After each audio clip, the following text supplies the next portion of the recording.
வணக்கம். இது நிலா கிச்சன். இன்றைக்கி நாம் ஒரு டிஃப்ரெண்ட்டான ட்ரெண்டிங்காக இருக்கிற மக் கேக். இந்த மக் கேக் எப்படி பண்ணலாம் அப்படிங்கிறத இப்போ பார்க்கலாம். மக் கேக்கில் ரொம்ப ஹெல்த்தியாகிட்டு நான் இன்றைக்கி கொண்டு வந்திருக்கிறேன். ராகி ஃப்ளார், சுகருக்கு பதிலாக நாட்டு சர்க்கரை. இப்போ ஸ்டார்ட் பண்ணலாமா? 5 tablespoon ragi flour, 2 3 4 5 tablespoon ragi flour. நாட்டு சர்க்கரை சேர்க்குறேன், அது ஒரு 3 டேபிள் ஸ்பூன். 2 3 ஹெல்த்தியாக பண்ணணும் அப்படிங்கிறதுனால தான் ராகியும் நாட்டு சர்க்கரையும் சேர்த்துக்கிறேன். இல்லை அப்படின்னா நீங்கள் மைதா கூட சேர்த்துக்கலாம். இதே மாதிரி 1 table spoon cocoa powder.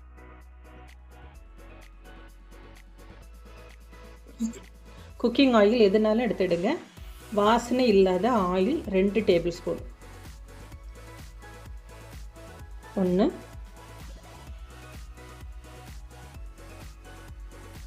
2 table spoon.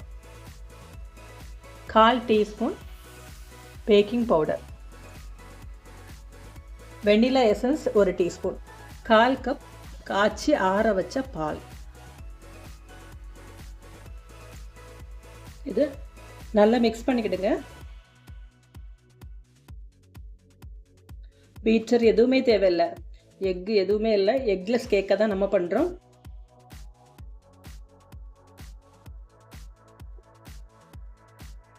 Microwave அவனில் 100% பவரில் 2 மினிட்ஸ் வச்சா போதும்.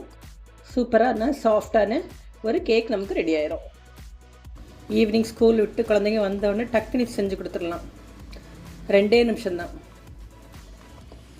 2 மினிட்ஸ் மேகி மாதிரி, 2 மினிட்ஸ் மக் கேக்கு. ஓரம் எல்லாமே நல்லா எடுத்துடலாம்.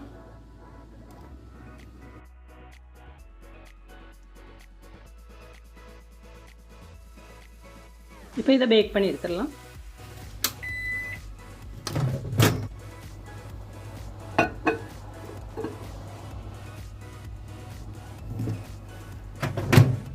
மைக்ரோவேவ் மோடில் 100%ல் 2 மினிட்ஸ்.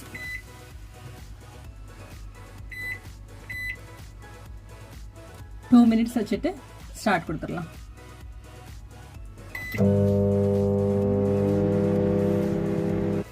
நம்மளோட கப் கேக் ரெடி ஆயிடுச்சு. சூப்பர் சாஃப்டாக மாய்ஸ்டாக இருக்கும் அந்த கப் கேக். பாருங்கள், டேஸ்டியான சாஃப்டான ஹெல்த்தியான கப் கேக்கு. இதே போல் நீங்களும் செஞ்சு பாருங்கள். செஞ்சு பார்த்துட்டு எப்படி இருக்கு அப்படின்னு சொல்லிட்டு ஃபீட்பேக் கொடுங்க. தேங்க்யூ.